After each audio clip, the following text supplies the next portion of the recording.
ही तरोट्याची भाजी मी शेतामध्ये गेली तर ही भाजी आणली, एकदम कवळी आहे बघा, कशी छान दिसते कवळी। आता या भाजीला आपण स्वच्छ पाण्याने धुवून घ्यायचं आणि थोडंसं मीठ टाकून, पावसाळ्याच्या भाज्या धुवून घ्यायच्या असतात, मीठ टाकून पाण्याने धुवून स्वच्छ करून घ्यायची भाजी। गरम तेलात मोहरी जिरे तळकून घेऊ, त्याच्यामध्ये कांदा मऊ होईपर्यंत फिरवून घेऊ, हिरवी मिरची हे पण परतून घेऊ,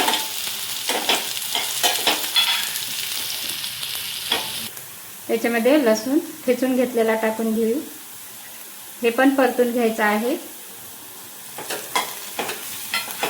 याचा म्हणजे वास नाही आला पाहिजे एकदम, त्याच्यामुळे आपण हे सर्व जिन्नस परतून घ्यायचे।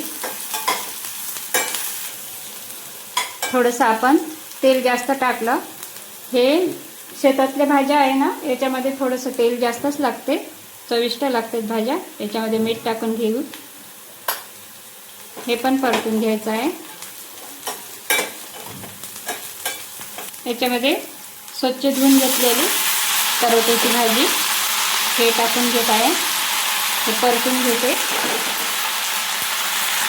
भाजी परतून घेतलेली आहे, याच्यावरती 5-7 मिनिटं झाकूया।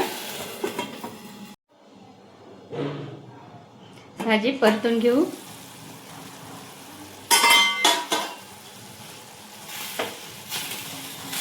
थोडीशी शिजू द्यावी लागते, आणखी 2 मिनिटं।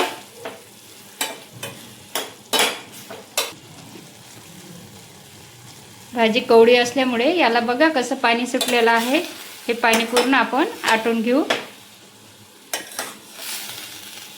याच्यामध्ये थोडंसं शेंगदाण्याचा कूट टाकून घेते, 2 चमच, यानं चव छान येते। तसं परतून घ्यायचं, 2 मिनिटं शिजू द्यायची भाजी। तरोट्याची भाजी तयार झालेली आहे। ही भाजी जितकी चविष्ट आहे तितकीच आरोग्यासाठी फायदेशीर आहे। तुम्हाला ही भाजी कशी वाटली ते तुम्ही मला कमेंटमध्ये नक्की सांगा।